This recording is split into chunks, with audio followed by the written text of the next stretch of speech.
Testing. Recording now. There we go. All All right. right. Hello, everybody. Welcome to this week's episode of the LBSU Sports Show. I'm your host, Justin Gans, alongside Brianna Wong. How are you doing today, Brianna? I'm very excited. I know we missed last week, but we have a lot to talk about over the course of these last 2 weeks. And yeah, I'm excited. I'm excited to talk about volleyball, excited to talk about baseball. There's a lot of sports that is happening right now, and we're in a really good season. Yeah. First, as always, we like to start things off with men's volleyball. Last week, Long Beach State took on the Vanguard Lions at the Pyramid as the Beach ended up getting a three-set sweep over the Lions. Alex Conde had a total of 7 kills. I'm sorry, 7 service aces throughout that match. Brianna, you were there taking video and photography for that game. What was your thoughts on how the Beach played? Yeah, so going into the game, we definitely saw immediately that Long Beach State was going to end in a three-set victory. One thing that we can really appreciate about Vanguard is how much of an underdog they are. One credit I give off to the boys is how hard they've been working to show off to everyone that they are not just a newly D1 men's volleyball team, but they are a strong team that is willing to do anything they can to get some points in. One match that I really wanted to talk about, because I do shoot for Vanguard University, is like it surprised me when they went um into UCI match on the fourth. Wait, no, that was USC match on the fourth. I don't know if there is any time where Vanguard began celebrating hard wins after decorated team like UCI. My bad, UCI. Both teams will now are prepared to take on each other, and I'm excited to see how much Vanguard can pull off with their surprises. Definitely, when watching the match, you immediately can feel and see what Long Beach does best, which Mm-hmm. is to win. So, Yeah. how about you, Justin? Obviously, getting to work for Vanguard, doing their public address announcing, and knowing the coaching staff over there and the players, I definitely think that they have battled every single game that they've faced. And when they came into Long Beach this past weekend, it was definitely a big test. Grant Velman played well for them. And then a surprise performer from Vanguard was number two, Willie Lang, who came in as a serving sub and actually grabbed him a pair of aces on the game. Overall, on the Beach side, I definitely think Jackson Christ had a good game, but Alex Kondev was the star of the show for that game. As I mentioned earlier, he grabbed a total of 7 service aces from the line, and you could tell Alex was just feeling it for that game against Vanguard. And for those that don't know, Vanguard has played tough opponents this year at home, taking on USC, UCLA, UC Irvine, and in a few weeks' time, they'll take on UC San Diego. They managed to get uh, a set off of UC Irvine, and you can tell from that game onward, and even coming into the game at Long Beach, that Vanguard definitely did get better when they were playing against the Beach this week. Overall, I think Long Beach State had a great game. As always, Skylar Varga played great from the outside. I'm sorry, the opposite, no, outside hitter position. And then Connor Bloom got to check in for a couple of serves, which was great to see Bloom getting some action throughout that game. Next up, it'll be a rematch of the UCLA game. The Beach ended up losing that game in a reverse sweep by the Bruins back on a few weeks ago at the Pyramid. Bree, you and I will both be there at Pauley Pavilion this weekend to watch the guys play. What are you expecting out of the second game against UCLA, especially going on the road? Yeah, so we already saw how UCLA swept Long Beach State in a 3-2 victory last week. This was Long Beach State's first fall to UCLA in 5 sets and got reverse swept at home for the first time in 13 years, like you put down on our script. So you can already see Long Beach's response to this loss, which is just going to feel Long Beach State to want it more. Some key players that have definitely created a harder challenge for the Beach for me were Andrew Rowan, and I'm going to give credit to Chris Connolly. Let's talk about Connolly. I know in previous weeks we already mentioned how Connolly begins to maintain that powerhouse from the back row, but coming from Connolly, who has transferred to UCLA from Long Beach, who has thrived within the two environments, within winning the championship title and also competing for a very big school like UCLA. This is definitely giving some Dana Meyer vibes. What are your expectations going into the match from last week's UCLA win for you, Justin? I would definitely say that Chris has played a amazing job um, at UCLA at the libero position. He's definitely been their main guy as a redshirt junior, and he's played really well. Zach Rama and Andrew Rowan for UCLA have done a great job as they managed to handle Long Beach State a few weeks ago in that reverse sweep. But I'm expecting big things from the beach this week. Hopefully, we'll get to see Wojciech Gajek play a lot Mhm. more, or maybe Daniil Hershgovic come in. But I'm expecting a really, really big game from Jake Pizzanti and Skylar Varga this year. We already know Skylar was named to the National Player of the Year via the ABCA at the beginning of this season. And you can definitely tell he is just that star power for this team. And I think he will be a huge factor along with Pizzanti Mhm. um, for this weekend's game. Obviously, what I would like to see, I would like to see Coach Nick McCray make a couple changes to the lineup in terms of rotating guys in and out, as I think Long Beach has worked really well when there are guys coming in and subbing out. But one guy I want to talk about, Ben Braun, had a really good game against Vanguard, so I'm expecting Ben to have a really big game against UCLA. All these guys are hungry for wanting to beat Yeah. UCLA after getting reverse swept. You could Yeah. tell that if they were, a bit defeated, they knew that they were going to have to take a loss at some point, but it just feels more Yeah. fire for them to come into UCLA's house and basically take them down on their home court, which we did see last year when they faced them at Pauley Pavilion and Yeah. swept them on their home floor. Yeah, so since we know the Beach suffered from the win, like I mentioned, they are definitely not going to give UCLA You mean the any more loss? chances, right? So like McCray has mentioned from the last press, the boys are working harder than ever, and you could see that from the Vanguard game that we saw recently this weekend. Yes, Vanguard came close within the sets. It wasn't like an automatic flop, but you could just see the more heightened level of confidence and skill from these players.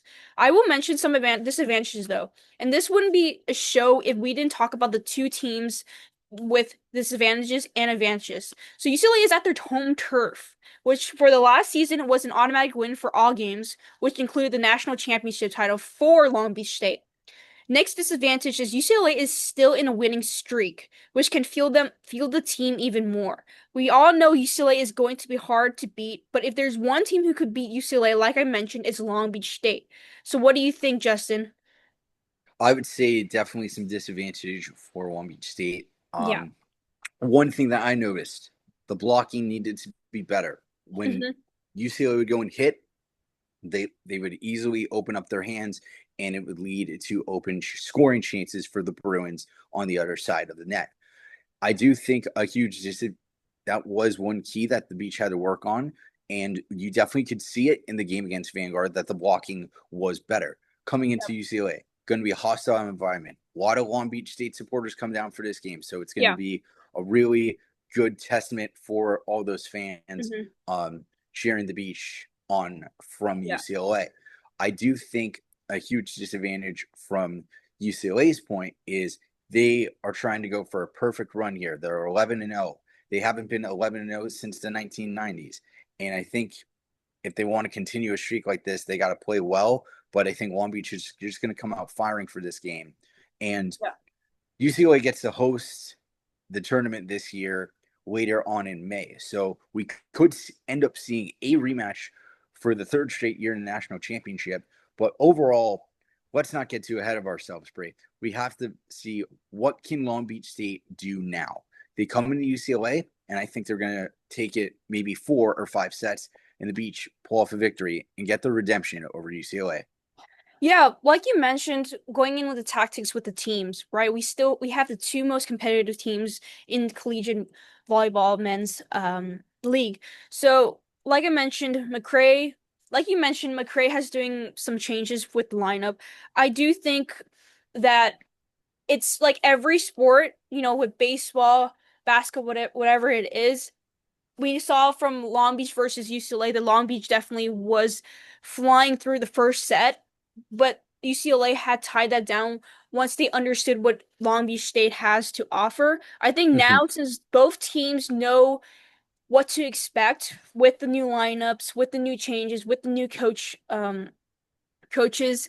I think now Long Beach State has to work on playing around with what UCLA has to offer. And going in with that mindset, I do think that it's going to be a very competitive match for Friday. And I think that both teams know that they're top teams, right? And but what I think that Long Beach State's going to do differently is that they already know what UCLA has to offer with the new lineups and changes and stuff like that, and they're not gonna I hope that they're not gonna let any opportunity slide which is like, you know, opportunities with serving, passes and whatnot. I think now is the time where Long Beach State has to play around with their confidence level and has to play around with what they're good at.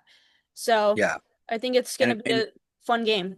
yeah, and I also think blocking, is going to be a huge part for Long Beach State for this huge game against UCLA. The serving definitely always got to work on the serving, but I really think it's going to be, a huge, you know, game for the outside hitters. I would love to see Wojciech Gajek and Daniil Yeah. Hirschengovich kind of sub in for each other throughout Hmm. the match. I'd love to see Connor Bloom get in on some Yeah. action too for this game.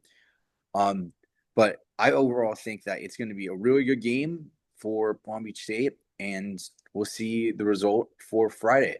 Yeah. Now, switching to baseball, the Dirtbags season just started up. They ended up losing the opening series to the San Jose State Spartans in the weekend series, as we had Bruce Kuntz and JD Beaudry on the call for those games. In the first game of opening night, the Dirtbags got blanked by San Jose State by a score of 8-0. So obviously, first game getting shut out like that, you don't want to have, you know, anything like that. But that weekend series was a really kind of just opening test. All right, we're starting to feel out process. Then you come into Tuesday where the University of San Diego Toreros came in, and in an 11 inning thriller, the Toreros ended up beating the Beach, and it was a really interesting game in terms of elements. There was rain during the day, which made it definitely a bit muddier on the field, but it was a really good game between both teams, back and forth. But the Beach couldn't pull it out for that win. Brianna, what are your thoughts on those opening series for the Dirtbags against San Jose State and that one game Yeah. against the Toreros? Yeah, it was fun. It was my first baseball game to not only shoot and work for, but it's honestly one of the first baseball games that I've really gone to. My thoughts, wow, it was a cold night. But it was actually a really tough night for Long Beach State. So let's talk about that actually. Um, the San Jose State Spartans definitely developed the rhythm early within the game that I've mentioned. The Beach again has stated before dealt with errors and opportunities to score within the game. It was definitely a hard first season opener, but going into the weekend, I felt like since they did really poor on the first day, it really fueled them on Saturday, which they actually won against San Jose's Spartans. And it was an impressive turnaround from the Dirtbags. I do think that the first match I saw again lost. I mean, open opportunities and that they didn't really go through. I felt like they were really discoordinated. As the Spartans knew and developed the rhythm in the first inning and stuff like that. And by half of the inning, the Spartans were already flying through, and that really developed a lot of feel for Long Beach State. But let's talk about Saturday though, Justin. It was an impressive turnaround for Dirtbags. They came back and they won that. What can you say about this? I definitely think that the Dirtbags, coming in to that second game against San Jose State, obviously, first game, they want to impress. Huge turnout for that game on Friday night. And then the Saturday game, a lot of people were at the Dirtbags game and supporting the Dirtbags. And you could tell the energy from everybody at Blair Field that the Hmm. Dirtbags wanted to get this win for them. And they really just came out strong. Pitching was strong and their hitting was strong throughout the night. And it led them to getting the big win.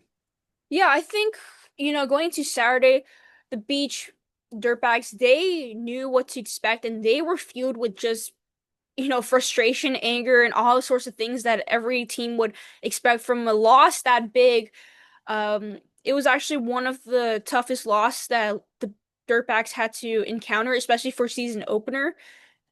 So a game like that fueled the Beach into, wanting that win, and they did win that. So we do see a lot of potential within the season of the Dirtbags. I just think that, TJ Brewson has to kind of work around his new players, work around a new lineup. And they're doing great. I think one of the players that I'm really excited to see is Dylan Lima. He's been impressive, since the first se season opener that I've watched, and I can't wait to see where he goes next. Yeah. But next, they went against, San Diego State University, which is what we're going to talk about now. University of Justin. San Diego. University of San Diego, my bad.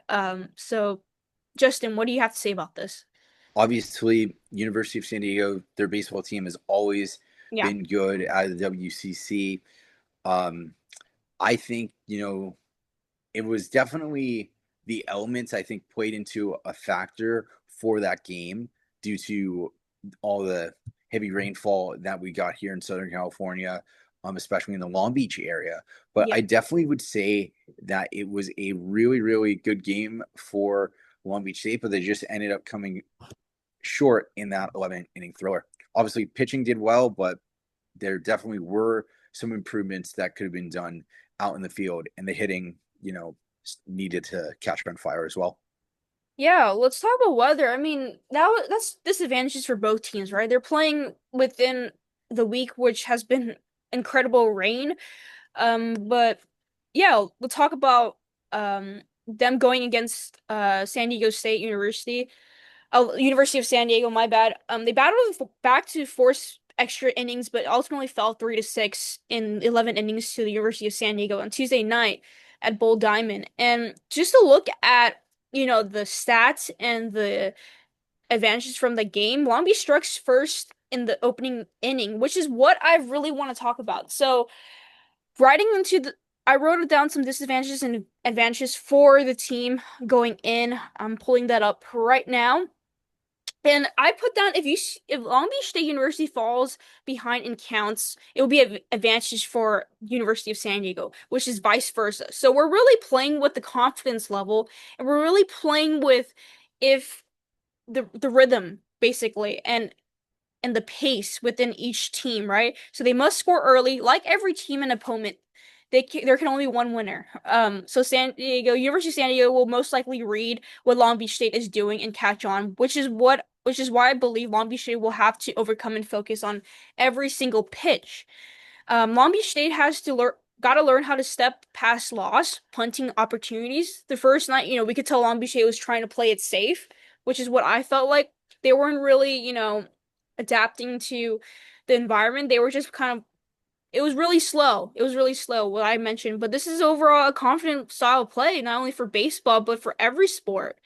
And looking back at the results and stuff like that, Matt Toomey was Trevor Goldenet's reach and later scored on a sacrifice fly from Matt Toomey for a 1-0 advantage. And Dirtbags added to the lead in the fourth as Trotter Enright doubled and came around to score on Aaron Perez's sacrifice fly, giving Long Beach State a 2-0 edge. So it was a very competitive game between both teams. I'm glad to see that Reed Montgomery ignited the rally with a leadoff double and later scores Jake Evans. So two players that have been prominent within last season or was now able to play. And yeah, it was a really Yeah, good game. I definitely agree. Reed Montgomery, last year, kind of a rough year overall for the team, but I think this year is going to be Reed's year. I think he's going to have a really good season for the Beach, Mhm. and great in the field, just really good, stellar defensive work. But his hitting has been absolutely incredible throughout these first couple of games, and I look to see what Reed can do for the rest of this season. Now moving on to water polo, as the Beach women's water polo recently just started. Brianna, what can you tell us about the new additions and style of play for the women's water polo season? Yeah, so basically with women's water polo, it's definitely one of the sports that I really want to talk about because I want to talk about every sport we can in this show. But as everyone knows, Justin and I are trying to cover every sport here. So one sport that we have yet to cover is water polo. And actually, the Beach actually falls within their first fast weekend. The Beach scored 13 to 15 at UCI on Sunday, 6 to 13 on Saturday, and 11-13 on Friday. So for all losses for the Beach, but for anyone who doesn't know more about our water polo teams, we are actually known for our highly coordinated team. We can see that in the men's water polo. Not to compare both teams, but not, the men's have an outstanding seasons with some major key players, but this weekend was a tough battle for the Beach. But there's nothing that Coach Hannah Welch can't do. And I have to give some credit for Welch. Welch has been like every strong coach, he wants to win. And my expectations, the Beach is going to have to work better for coordination. We saw that flop within the first weekend, and water polo is just one of those sports where you just need to work together. It's a very highly coordinated team that we have to look at. But I think Welsh has what it takes to, grab the team together and to tell the team, this is a loss. This is what we're dealing with. But next weekend, let's do better. So what do you Mhm. think, Justin? And here's the thing to add on to that, Bree, it's a long season for water polo. Yeah, And obviously, we've seen it recently with our men's team. They had some losses early on the season yeah. and then managed to go and win the Big West Championship. Our Hmm. women's water polo team having a lot of new players in and also some returning players is huge. But like you said, it's a team oriented game, and I expect the women's water polo team to do really well for this 2026 season. Another sport that's getting underway is beach volleyball. Yes. Brianna, what can you say about the newest stuff for Yeah. um, beach volleyball for this year? I'm And so excited. also, most of the games that Long Beach State do play that are home games are actually played at Long Beach City College and not at the beach at Long Beach State because Misty Mage Trainer actually built courts specifically for the city of Long Beach and Long Beach City College and allowed Long Beach State to use them for their home matches. Yeah, it's gonna be my first time actually shooting beach volleyball too. So I'm gonna be able to come in strong and look at and actually, develop some sense within the teams. But I'm so excited for beach volleyball. Long Beach State has some history with beach volleyball and volleyball, as we both know. So it's definitely gonna be a fun season. I'm definitely excited to see Maddie Maxwell, and Maddie Collins, who have played for Long Beach State women's volleyball teams and now is going to be playing for beach volleyball. And some players that I'm actually really excited to see is Tanike Hin, who's a New Zealand volleyball player who actually was one of the team's um, prominent players last season, as well as Savannah Standage. So I'm so excited to see that. I think it's going to be fun. I think last season we really had some amazing pairs that have developed strong within the early in the season, and we can just already with the new lineups and stuff like that, we can already just see their confidence level going into the season. So what do you think, Justin? I think, having both Maddies come in from an indoor volleyball to a beach volleyball, Hmm. obviously with beach volleyball, you got to play all the positions in one route, Yeah. basically. I think both Maxwell and Collins are going to have a great season at the beach. Obviously, it's a different style of play, but with both of them having a great indoor season last year, I expect them to do really well over on the side of the beach area. Yeah, and it's gonna be exciting. As you mentioned, Misty May Trainer has built some courts in for us. It's gonna be really fun. I think volleyball is always fun to watch for Long Beach State, right? We're gonna be dealing with some challenges from, other schools, but I think that the beach has what it takes to definitely thrive this season. Yeah. And I think, the additions, of the new players coming in, players that played indoor coming to play beach. Like I said, it's a different game, but I think, Long Beach State's gonna have a real good season this year. Yeah. Last year they ended up winning out the Big West Championship. So Obviously, that's a huge accomplishment for them to be proud of. But overall, I think it's going to be a great season for Long Beach State uh, beach volleyball. Yeah, and another player that I really want to talk about has got to be Taylor Taylor Hannigan. Sorry if I messed up the name. Let's. She has had an impressive um play within last couple seasons, and this is definitely going to be um her last season, especially with Savannah Standish. And I think, let's talk about Taylor's um accomplishments. She Long Beach State's career pairs with win leader, with Gamantera, as well as her pair with Gamantera. She also developed career individual wins leader and was a single season pairs winner lead, as well as a single season individual win lead. So she's definitely snacked with accomplishments from the team. And, like every senior's season, we talk about Skylar Varga, we talk about Dane Hillis, right? They're going to go in with everything they got since it's their last season. And we could already see that within Long Beach State men's volleyball team as well as the women's volleyball team. They're giving it their all. And I can't wait for beach volleyball because this is actually the first time where, we're going in strong with new players. And yeah, it's gonna be fun. It's gonna be really exciting to watch. I can't wait to go shoot them. And moving on past beach volleyball, let's talk about the fun question of the week, Ju- Justin. So my fun question of the day is gonna be if you could swap lives with any player from Long Beach State Athletics, who would you choose and why? So Oh, that's a good I'm question, gonna let Bree. you go first, Justin.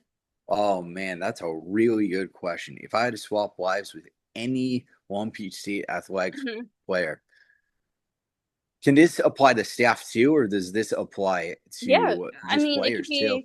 it could be staff, it could be coaching, whatever you want, Justin. I would say probably in terms of if we're gonna go by height in a way, I would definitely say either Ben Braun or Skylar Varga, two of the tallest guys on the team. Obviously, they have been just great players for the beach, and especially Skylar getting a huge recognition Yeah. this year and just having a great season. I definitely think being to play those positions in a way by swapping lives with those guys would be great. What about you, Brianna? Yeah, I'm gonna have to pick one of the track and field athletes for Long Beach State. People know track is my sport in high school as well. And of course, for every high school athlete, you always want to go beyond and travel for the sport. So it's always been like kind of like a thought of mine to want to be able to travel for your sport. As the track team is traveling right now, I honestly would have loved to pick Rory Denise Lamont, who actually broke her school record for javelin. So javelin is one of the sports that I really wanted to try. Of course, me being from a high school that does not have javelin, it's one of the sports that I really am interested in. And every Summer Olympics, I always wa put it on and watch, and it's fun to see them throw, spears and whatnot. But I've never had javelin, and I always wanted to try. And Rory seems to be an amazing athlete for Long Beach State track team, as well as breaking her school record. So that's definitely my sport that I really want to try. And Bree, speaking about the Olympics, a fun question that I want to ask you: out of all the Olympic sports, in terms of the winter, what are your top three sports that you like to watch slash follow? Definitely, it has to be snowboarding. Me growing up in California, just surfing and snowboarding has been two sports that I really thrived in within my family as well. And Chloe Kim is actually from near my hometown, so she's from Cypress, California. And so just to see her go out there and win and do amazing things. I mean, she's winning silver as well as her mentoring via Kim, who has already, got gold. It's definitely a sport that I really love and see the half pipe with the men and women's Team USA has really been thriving as well as other countries. So snowboarding would be number one. Number two, oh my goodness. I don't know number three. I'm actually gonna put curling on there. And I know you mentioned this to me, Justin, after watching it on Super Bowl day weekend. Curling is actually one of the interesting sports that I've really was interested about. But the second one I'm gonna have to do is skiing. Freestyle skiing. We've seen Eileen Gu done impressive with over in Team China. I think it's snowboarding and skiing is up there for me, and I'm gonna put curling as third. It's an interesting sport. How about you, Justin? I would say number one, obviously, me being a big hockey guy, I would definitely Yeah. put ice hockey number one, Team USA men and women's, and just all overall, both. I would say the Team USA men and women's teams have been great. Um, just we're gonna get to see Team USA and Canada battle it out for the gold medal for the women's teams. Hmm. And then the men's recently just beat Sweden in the quarterfinals and are going to take on Finland. I'm sorry, Slovakia for the semifinals, and they will have a chance to medal at these 2026 Milano Cortina uh, Olympics. And I do think Team USA has a chance to win gold in both sports. My second sport, I would actually have to say, would probably be the half pipe for snowboarding. It's just Hmm. a lot of fun Yeah. seeing everybody doing all these cool tricks and stuff. So that would be probably number two. And number three would be curling. I feel like curling's definitely gained a lot more Yeah. traction here within the US. We saw Team USA in 2018 beat Sweden in the gold medal game. And I think that kind of brought curling to a small popularity in the US. And we were able to just kind of make our nation a curling nation in a way. And I Yeah. think curling is just, a great sport. It's very underrated. It's a lot like baseball in a way where you have about 10 to 9 innings and, you Hmm. know, you're trying to knock another rock, um, off of the surface area and trying to make it, you know, inside the bullseye. But if you had to choose another name for curling, I would call it bumping rocks because of the style of Yeah. the Definitely. rocks being Yeah. thrown and stuff. But yeah, curling definitely has caught my attention this year. But those are Yeah. my top three sports I for think curling Olympics. has got everyone's attention. I never knew what curling was until you turn it on. I turned it on. It was definitely a sport that has been really interesting to watch. But I think, like you mentioned, we've been, you know, winning within the curling team.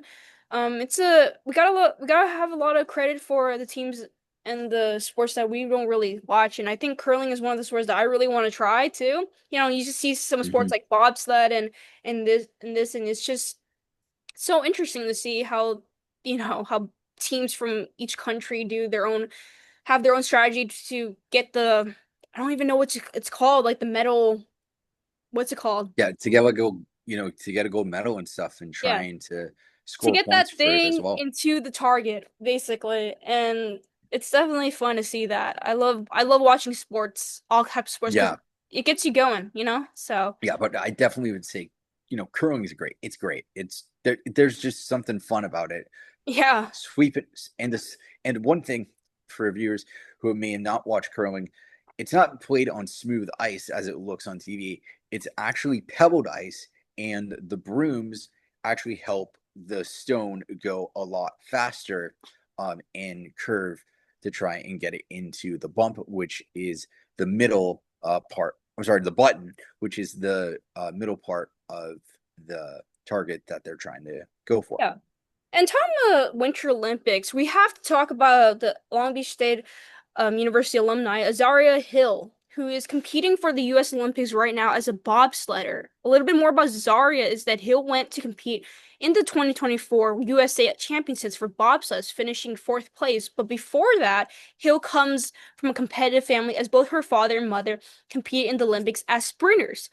So she was a sprinter from Long Beach State and actually she started bobsledding back in France after her sprinting career, collegiate career kind of took an end. So she's just one athlete that I wanted to point off. It's definitely cool to see an athlete from Long Beach State compete in such a well-known um, Olympics, Winter Olympics. Mm-hmm. So it's definitely incredible. I have to say Yeah, it.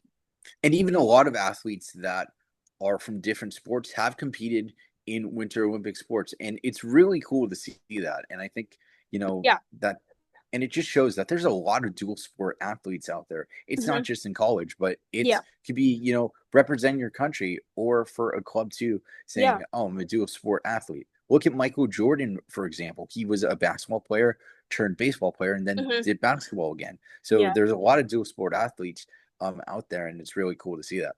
Yeah, I just love how like just for example, Michael Jordan watching The Last Dance, we see how hardworking the guy is to and be able to, compete as well in the men's basketball season as well as baseball. I just think that athletes are just so, they we kind of know them as to do one specific sport, but it's actually really interesting when they do two different sports.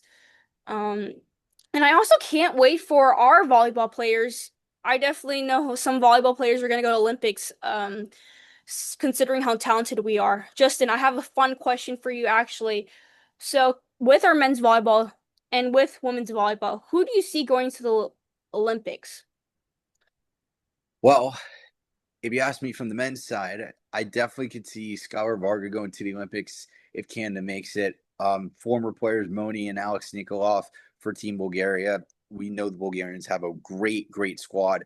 So I could see Bulgaria making the Olympics. And then for Team USA being the hosts of it, I'd love to see Mason Briggs break out and with the men's national team. We saw him playing the VNL this year as Mhm. a reserve player. But I definitely think that, those are my key players that I could see making the Olympics for the 2028 LA Olympics. Yeah. And those volleyball matches will be at the Honda Center in Anaheim. Yeah, I can't wait for the for the Summer Olympics, which is coming into LA. My picks are gonna have to go with I'm gonna have to do Tanika Hinton. Sorry, I keep saying her name, but she's a New Zealand beach volleyball player who has been thriving, and I think she has played for Team New Zealand, but she's just been impressive. And I'm gonna go with for UCL for USA Taylor Hannigan. She's been an impressive beach volleyball player. And for men's volleyball, I'm gonna have to go with. Ooh, this is tough because we have so many amazing players. But I'm gonna go Kellen Larson. Kellen Larson or Jackson Chris. They're already playing for a national team, under 21 team. I just can't. I just feel like they can make it to the to the Summer Olympics with what the talents they have. And then I'm gonna have to go for women's volleyball. I'm gonna have to pick. Shoot, I'm gonna have to pick. Let's do and Maddie Maxwell and ooh, it's so I'd hard. say Xana Meyer, actually. Dana Former Meyer, players, yeah. Who? I could see Xana definitely making a Yeah. huge impact for the U.S. team. Honestly, yeah. Um, Obviously, she hasn't played for the U.S. team as of late, but I could definitely see her Yeah. either going for beach volleyball, which she's playing at LSU right now, or Hmm. even making a splash at the indoor for that 28 Olympics. Yeah, Zaina Mara is one to talk about. She's played for both UCLA and Long Beach State. I unfortunately only had one season with her to watch, but Zaina Mara has been an incredible player. But actually, I'm gonna go over to track and field again, because I love track and field. But actually, our coaches are actually the head coaches for the Olympics track and field team, which is gonna be Latanya Sheffield and Brittany Reese. Brittany Reese being the head jumps coach and Latanya being the head coach for US Olympics. I think those two have are already, in the Olympics, so I can't wait to watch them thrive in LA, as well as I'm gonna be have sprinters Bree Hollins and I'm gonna do Bree Hollins. She has you could see her from SideQuest blogs a little bit, but she's been an impressive player, and I can't wait to see her thrive if she, could make it to the Summer Olympics. But yeah, that's all I have for you today, Justin. Yeah, and overall, Bree, we will check back next week with you all, Hmm. recapping our experience for the Long Beach State UCLA men's volleyball rivalry from Pauley Pavilion, and we will give you all of our insights and the latest Long Beach State sports news for next week. Go Beach. Go Beach. All right, I'm gonna end off. Perfect. Okay, hold on.